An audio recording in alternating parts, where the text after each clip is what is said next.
சீமான் தம்பிகள் என்ன பேச போகிறார்கள் என்பதற்காக கூடியிருக்கிற மானமும் அறிவும் வீரமும் மிக்க உறவுகளுக்கும், நம்மள பேச போறானா அவங்கள பேச போறானா இல்ல புதுசா வந்திருக்கவன பேச போறானா என்று ஆங்காங்கே ஒளிந்து கொண்டு கேட்டுக்கொண்டிருக்கிற உடன்பிறப்புகளுக்கும், நம்மளைத்தான் கண்டிப்பா திட்டுவான் என்று மரங்களிலே ஏறி அமைந்திருக்கிற அன்பிற்குரிய அணில் குஞ்சுகளுக்கும்,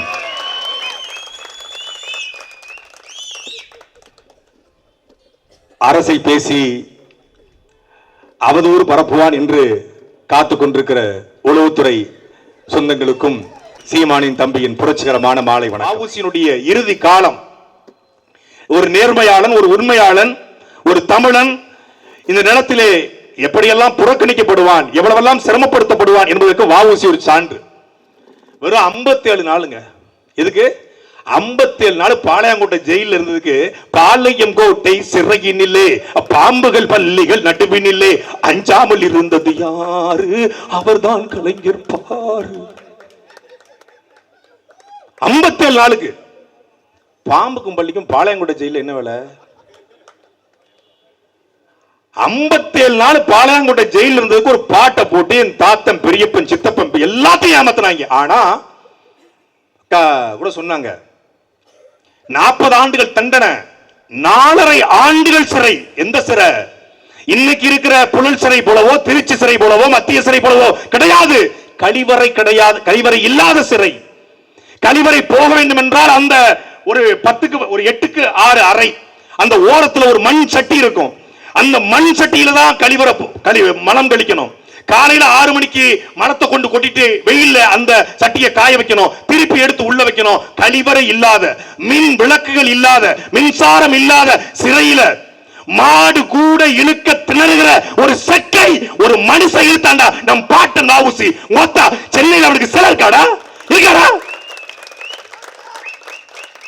கருணாநிதி என்ன புடினாரு? வீதிக்கு வீதி சிலை. பெரியார் என்ன புடினாரு? வீதிக்கு வீதி சிலை. அண்ணா என்ன புடினாரு? வீதிக்கு வீதி சிலை. என் பாட்ட வஉசிக்கு இல்லாத சிலை. அண்ணா பேருந்து நிலையம், பெரியார் பேருந்து நிலையம், கருணாநிதி பேருந்து நிலையம், கருணாநிதி நூலகம், கருணாநிதி மருத்துவமனை 57 நாள் இருந்தவனுக்கு 4.5 வருஷம் கோயம்புத்தூர், பாலக்காடு, கண்ணூர் சிறையிலே தத்தளிச்சான், தவிச்சான். வெளியே வந்தான். இதே சென்னையில, இதே கொளத்தூர் தொகுதியில மண்ணெண்ண வித்தான்டா. மண்ணெண்ண வித்தான். மளிகைக்கடை நடத்தினான். தோத்து போனா. உங்களுக்கு தெரியுமா? இன்னைக்கு கருணாநிதி, ஸ்டாலின், உதயநிதி, இன்பநிதி, அப்புறம் துக்கநிதி, துயர்நிதி, பல நிதி வரும். பல ஆயிரம் கோடிகளுக்கு அதிபதி. Rolls Royce car, Hummer car. அன்பிற்குரிய மக்களை, வெள்ளைக்காரன் விரட்ட காலா லாபியா என்ற கப்பலை கட்டிய வஉசியினுடைய கொள்ளுப்பேரன் சுப்பிரமணி எப்படி செத்து போன தெரியுமா? கொள்ளு பேத்தி, கொள்ளு பேரன்கள் மதுரையில சித்தாள் வேலை 200 ரூபாய்க்கு சித்தாள் வேலை பார்த்து வீடு இல்லாம கோவில் வாசல்ல படுத்து கிடந்து செத்து போனான்டா. இந்த இனத்துல பிறந்தவன். நீ கருணாநிதியை தூக்கி பிடிக்கிற, நீ ஸ்டாலினை தூக்கி பிடிக்கிற. யார் இவர்கள்? 250 கோடியில 2 ஏக்கர்ல மணி மண்டபம். 250 கோடி நீ வச்சுக்க. வஉசி மட்டும் தான் புறக்கணிக்கப்பட்டாரா? ரெட்டமலை சீனிவாசன், அயோத்தியாச பண்டிதர், ஜீவானந்தம், சிங்காரவேலர், முத்துராமலிங்க தேவர், கக்கன். கடைசி காலத்துல மருத்துவத்துக்கு காசு இல்லாம, மதுரை அரசு மருத்துவமனையில மருத்துவம் பார்க்க வழி இல்லாம, ஒரு இது இல்ல, பெஞ்ச் இல்ல, ஒரு நாற்காலி இல்ல, பாயில படுத்து கிடந்து செத்து போனார் கக்கன். இதே 50 ஆண்டு ராமசாமி என்கிற புதுக்கோட்டையினுடைய அமைச்சர், காமராஜர் ஆட்சி காலத்தில் அமைச்சர் ராமசாமி சென்னையில செத்து விட்டாரு. கொண்டு போறதுக்கு ஆம்புலன்ஸ் காசு இல்ல. தெரியுமா உங்களுக்கு? நீங்க சேகர்பாபு இருக்கிற காசு எவ்வளவு? மா சுப்பிரமணியன் இருக்கிற காசு எவ்வளவு? ஏவா வேணு கிட்ட, KN நேரு கிட்ட, KK SSR கிட்ட, அன்பில் மகேஷ் கிட்ட இருக்கிற காசு எவ்வளவுடா? ஓட்டு போடுற வெக்கம் இல்லாம கரை வெட்டி கட்டிக்கிட்டு திமுக வெக்கம் இல்ல உனக்கு? வெக்கம் இல்ல? எத்தனை 1000 கோடி. எனக்கு முன்பாக பேசி அக்கா சொன்னாங்க,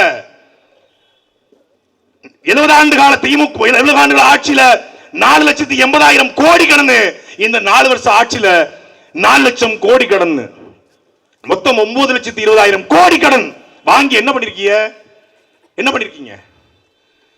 பள்ளி கல்வித்துறையில 250 பள்ளிகளை நடத்த முடியாமல் அரசு இழுத்து மூடுகிறது. தனியார் பள்ளி வளர்ந்துகிட்டு இருக்கு. அரசு மருத்துவமனைக்குள்ள இந்த நோய்க்காக சிகிச்சை எடுக்க சென்று நான் திரும்பி வந்த காற்று. பிரியா என்கிற ஒரு பெண், கொளத்தூர் தொகுதியை சார்ந்த, முதலமைச்சர் தொகுதியை சார்ந்த பிரியா என்கிற ஒரு வீராங்கனை, கால்பந்து வீராங்கனை, முட்டியில ஒரு சின்ன பிசகல் ஏற்படுச்சு, தசை பிடிப்பு. ராஜீவ்காந்தி அரசு மருத்துவமனைக்கு போறா, காலில் ஒரு சின்னதா அறுவை சிகிச்சை பண்றான், கால் அழுகி போச்சு, காலை வெட்டினான். திருப்பி மீண்டும் மருத்துவமனை கொண்டு போறாங்க, என்ன பண்ணான்னு தெரியல, இறந்து போச்சு பிள்ளை. நடந்துச்சா இல்லையா? ஒரு அரசு காவல்துறையினுடைய ஏட்டு தலைமை காவலுடைய மகளுக்கு தவறான இன்ஜெக்ஷனை செலுத்தி காய்ச்சலுக்கு போன பிள்ளைக்கு 2 காலும் கருகி போச்சு. அரசு மருத்துவமனையில் எக்ஸ்ரே எடுப்பதற்கு சீட் இல்லாம A4 சீட்ல எக்ஸ்ரே எடுக்கிறான். 9 லட்சம் கோடி கடன். என்ன, எந்த துறை வளர்ந்திருக்கிறது? சுற்றுலாத்துறை, பால்வளத்துறை, நெசவுத்துறை, எந்த துறை வளர்ந்திருக்கிறது? ஏதாவது ஒரு துறை சொல்லுங்க. போக்குவரத்து துறை வளர்ந்திருக்கிறதா? எதுவும் வளரல. கோயம்புத்தூர்ல தென்னிந்தியாவுடைய மான்செஸ்டர்னு சொல்றான். அந்த கோயம்புத்தூர்ல கூடிய சிறு குறு தொழிலாளர்கள் தொழில் செய்ய முடியாமல் நசுங்கி கிடக்கிறான். அவனை சந்திக்க வக்கில்ல, துப்புல்ல. திருப்பூர் கிட்டத்தட்ட 1 லட்சம் கோடியை ஆண்டு வருமானமாக இந்தியா கொடுக்கக்கூடிய ஒரு மாவட்டம். திருப்பூர் கூடிய தமிழர்கள் நசுங்கி கிடக்கிறான். அவனை கேட்பார் இல்ல, பார்க்க வக்கில்ல, துப்புல்ல. தமிழ்நாடு 10 லட்சம் நெசவாளர்கள் நெசவு தொழில் செய்ய முடியாம தவிச்சு நிக்கிறான். அதுவும் கைத்தறி நெசவாளர் இருக்காங்க பாருங்க, மொத்தமே 3 மாசம் தான் வேலை. வாரத்துக்கு 1000 ரூபாய் சம்பளம், மாசத்துக்கு 4000 ரூபாய் சம்பளம். அதுவும் 3 மாசம் தான் வேலை. பொங்கலுக்கு தயாரிக்கக்கூடிய வேட்டி சேலையை தயாரிக்கிற வேலை 12,000 ரூபாய் தான் மொத்த ஆண்டுக்குமே. அந்த நெசவாளர்கள் வறுமையின் கோர பிடியில கிட்னியை வித்து வாழக்கூடிய நிலைமைக்கு தள்ளப்பட்டிருக்கிறான். இவன் சொல்றான், திராவிட மாடல் ஆட்சி, உங்களுடன் ஸ்டாலின், உங்கள் தொகுதியில் ஸ்டாலின், இல்லம் தேடி மருத்துவம், மக்களை தேடி மருத்துவம், இல்லம் தேடி கல்வி. நம்ம இந்த விவேக் ஒரு படத்துல, பேரகல் படத்துல ஸ்னேகா அந்த பேர்ல விழுந்துட்டோம் பாரு. அது மாதிரி சிங்கார சென்னை, கிரேட்டர் சென்னை கார்பரேஷன், உங்களுடன் ஸ்டாலின், குள்ளுன்னு இருக்கும், குற்றாலத்துக்கு வாங்க. அப்படி பேர் கூட பாருங்க, அழகழகா வைப்பாங்க, தூய தமிழ் அப்படி அழகா வைப்பாங்க. கிரேட்டர் சென்னை கார்பரேஷன், சிங்கார சென்னை 2.0. முந்தா நாள் அரும்பாக்கத்துல MMTA காலனில வீரபத்ரன் கோவில் தெருவில் தீபா என்கிற 41 வயது பெண்மணி, வேலைக்கு போயிட்டு வந்த பெண்மணி, கணவனை இழந்த பெண்மணி, மழைநீர் வடிகால் வாய்க்கால் குழியில் விழுந்து இறந்து விட்டது. உனக்கு ஜெர்மனி ஒரு கேடா, உனக்கு ஜெர்மனி ஒரு கேடா, உனக்கு லண்டன் ஒரு கேடா. தூய்மை பணியாளர் மின்சாரம் தாக்கி 4:30 மணிக்கு வேலைக்கு போனவங்க 1 மணி நேரம் மழைக்கு மின் உயர் அழுந்து விழுந்து தண்ணியில விழுந்து செத்து போயிட்டாங்க. திராவிட மாடல், புடுங்கன மாடல். திருப்பூர்ல கூடிய முதலாளியை சந்திக்க மாட்டாரு, கோயம்புத்தூர் முதலாளியை சந்திக்க மாட்டாரு, நெசவாளர்களை சந்திக்க மாட்டாரு, மீனவர்களை சந்திக்க மாட்டாரு, தமிழ்நாட்டில் கூடிய எந்த முதலாளியும் சந்திக்க மாட்டாரு. ஆனா கோட்டு சுட்டு போட்டுக்கிட்டு போயிருவாரு. வட்டம் கிளம்புறாங்க. 4 முறை கிளம்பியிருக்காங்க இது வரைக்கும், இது 5வது முறை. அகலா ஏற்கனவே துபாய் போயிட்டு வந்து 7,000 கோடி கடை கொண்டு வந்த, அபீரகத்துக்கு போயிட்டு வந்து 4,000 கோடிக்கு கொண்டு வந்த, சிங்கப்பூருக்கு அமெரிக்காவுக்கு போயிட்டு வந்த போதெல்லாம் நான் வந்து 10,000 கோடிக்கு கொண்டு வந்தேன். ஆக இந்த முறை நாங்கள் ஜெர்மனி லண்டன் போன்ற பாலர்கள் கொண்டு போய் நாங்கள் 7,000 கோடிக்கு கொண்டு இருக்கிறோம். திட்டத்துக்கும் இதா இருக்கு, வருத்து, மனசு கஷ்டமா இருக்கு. நேரில் பார்த்தவர் நல்லா பேசுறாப்புல.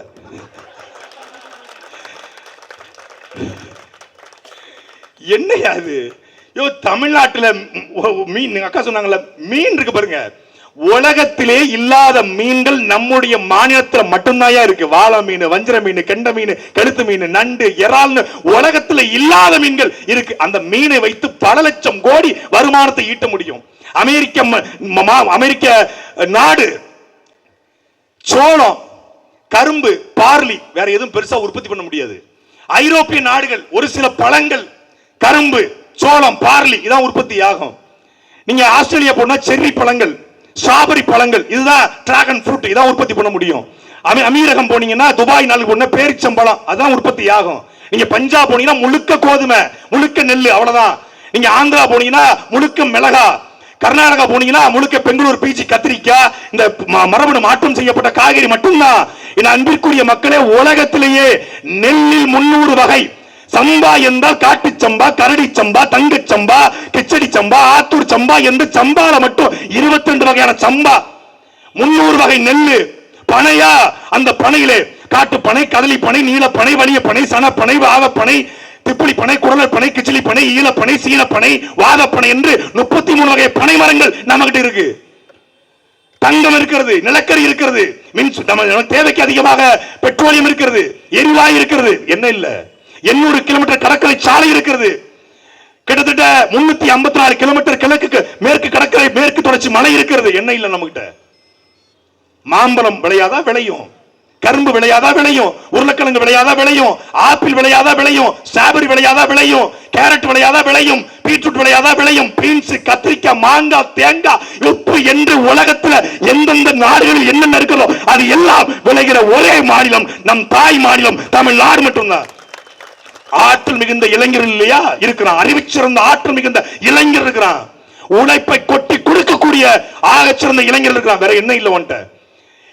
இந்தியா முழுக்க நீங்க போங்க, அருவிய தூரத்தில் நின்று பார்த்து செல்ஃபி எடுப்பான். உலகத்திலேயே அருவியில குளிச்சு கொண்டாட முடியும் என்றால் அது நம்ம குற்றாலத்தில் மட்டும்தான் முடியும். அப்படி அருவிகள் இருக்கிறது.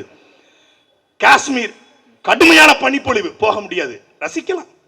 ஆனால் சரியான குளிர், ரசிக்கக்கூடிய குளிர், அனுபவிக்கக்கூடிய குளிர் கொடைக்கானல், ஏற்காடு, ஊட்டி. என்ன இல்லை உன்ட்ட? என்ன இல்லை? அழகான கன்னியாகுமரி இருக்கிறது, ஆகச்சிறந்த நெல்லை இருக்கிறது, மணக்க மணக்க மல்லியை கொடுக்கக்கூடிய மதுரை இருக்கிறது, மிகச்சிறந்த தொழில் சாலையை உருவாக்கக்கூடிய கோயம்புத்தூர், திருப்பூர் இருக்கிறது. என்ன இல்ல? மிகப்பெரிய திரைப்பட நகரமாக சென்னை இருக்கிறது. என்ன இல்ல? நல்ல ஆத்தா அப்பங்கிட்டுக்கு பிறந்தவன்கிட்ட ஆட்சி அதிகாரம் இல்லை, வேற எல்லாம் இருக்கிறது. எல்லாம் இருக்கு. நோக்கமற்ற தலைமைகள், குறிக்கோளற்ற தலைமைகள், தான் தன் குடும்பம் அப்படி பாருங்களேன், ஃபார்மட் பண்ணி உருவாக்குறாங்க. கலைஞர் முதலமைச்சராக இருக்கும் பொழுது ஐயா ஸ்டாலின் ஒரு நாடகத்தை நடிக்க வைக்கிறாரு. விளங்கல. எப்படி விளங்கும்? முயற்சி திருவினையாக்கும், முயற்சின்மை இளமை புகுத்தி விடும் இப்பவே சொல்றாருன்னா அப்ப என்ன சொல்லிருப்பாரு? விளங்குமா? திரைப்படத்தில் வசனம் வரல, விளங்கல. நாடகத்தை நடிச்சு வச்சா நாடகத்துறையை நாசமாயிருச்சு, உருப்படல. சரி, உனக்கு ஒரே வழி அரசியல்ரா, கூட்டுட்டாங்க. சினிமா கொண்டு போய் அரசியல். அப்புறம் உதயநிதி ஏதோ டெக்ஸ்டைல் பிசினஸ் பண்ண போறாருன்னு கிளம்பியிருக்காப்ல. நீ மொத்த தொழில் நாசமாக்கிடுவ அப்படின்னு சினிமாவுக்கு உன்ன மாதிரி ஒரு ஆள் தேவைப்படுதுன்னு சினிமாவில் இறக்குனாங்க. நம்ம போதாத காலம் படம் பார்த்தோம். ஒரு 10 படத்தில் நடிச்சாப்புல. நவீன்தாரா, ஹன்சியா மோத்வானி, எமி சாக்சன், அப்புறம் நம்ம நிமிதா பெத்துராஜ்னு ஒரு 5-6 படத்தை நடிச்சாப்புல. அப்புறம் சினிமாவில் அப்படியே அரசியலுக்கு தவுனாப்புல. திருப்பி அதே ஃபார்மெட்ல இன்பநிதி இறக்கி கலைஞர் டிவியுடைய சிஇஓ, இப்ப ரெட் ஜெயின் நிறுவனத்துடைய சிஇஓ. Same format. இதுல என்ன பெரிய குடும்பம்னா 70 வயசுல இருக்கக்கூடிய திமுகவுடைய உடன்பிறப்பு. மொழிப்போர்ல இந்திக்கு தமிழ்நாட்டில் ஆதிக்கமாம், எல்லோரும் வாருங்கள் நாட்டினரே, செந்தமிழுக்கு தீங்கு விளைந்து விட்டால் இந்த தேகம் இருந்து ஒரு லாபம் உண்டோ அப்படின்னு பாரதிதாசன் பாட்டை பாடிக்கிட்டு போன ஒரு உடன்பிறப்பு. கருணாநிதி அண்ணா, கருணாநிதி எங்க தலைவர், அப்புறம் ஸ்டாலின் எங்க தலைவர், அப்புறம் உதயண்ணான்னு. நான் கேட்கிறேன், இன்பண்ணான்னு சொல்றீங்களா? உங்க பொண்டாட்டி புள்ளிய மூஞ்சில எப்படா முடிக்கிறிய? எப்படி முடிக்கிறிய? இன்பண்ணாவுக்கு கும்பிட வந்துட்டாங்க. எங்களுக்கு அந்த குடும்பம் மட்டும் தாங்க சரியா வரும். ஏன்னா எங்களுக்கு எங்க குடும்பமே சரியா வராது, எங்களுக்கு அந்த குடும்பம் தான் சரியா வரும். எங்க உதயநிதி நாங்க சின்னவரை நாங்க துணை முதலமைச்சர் ஆக்கிட்டோம். எங்க இன்பண்ணைக்கு அவைய மட்டும் நாங்க ஆக்கிட்டோம்னா அந்த கட்டை வெந்துரும். கட்டை வேணும்னா ஏன்டா அப்படி காத்திருக்கே? எங்க கிட்ட வாங்கடா, நாங்க வாங்கி தர செத்துருங்க. எங்க இன்பையாவ ஏய், அது கருணாநிதி காலம், நீ ஆட்டம் போட்ட காலம். 26 தேர்தல போட்டு பார்க்க வந்துக்கிறோம். வெறி கொண்ட வேங்கையா மாறி நிக்கிறோம். இன்ப நிதி தனிப்பட்ட வெறுப்பு வெறுப்புகள் கிடையாது, தனிப்பட்ட வெறுப்பு வெறுப்பு. ஆனால் தொடர்ச்சியாக ஒரே குடும்பம் தமிழ்நாட்டை ஆளும் என்றால் மானம் உள்ள தமிழர்கள் எவனும் இல்லையா தமிழ்நாட்டில்? தமிழ்நாட்டில் வன்னியர்களுக்கு எத்தனை அமைச்சர், கோனாருக்கு எத்தனை அமைச்சர், தேவேந்தருக்கு எத்தனை அமைச்சர், தேவருக்கு எத்தனை அமைச்சர், பறையருக்கு எத்தனை அமைச்சர், கவுண்டருக்கு எத்தனை அமைச்சர், முத்திரையருக்கு எத்தனை அமைச்சர், தெலுங்கிற்கு எத்தனை அமைச்சர் சொல்றா? நாயக்கருக்கு, நாயுடுக்கு, ரெட்டிக்கு 11 அமைச்சருங்க. கோனார்ல ஒரு ஆள் நினைக்கிறேன், 2 பேர் கோனார்ல. முத்திரையர்ல ஒரு அமைச்சர் 70 லட்சம் பேர் இருக்குன்றாங்க. அதுவும் எங்க அண்ணன் திருச்சியில் ஒருத்தர் இருக்காரு செல்வகுமார்னு, அப்படி கேட்டா 1 கோடி முத்திரைன்னு பாப்பல. 1 கோடி முத்திரை இருக்கு, ஒரு அமைச்சர் ஏன் கொடுத்துருக்குன்னு எவனும் கேட்கல. 1 கோடி கோணாருன்றாங்க.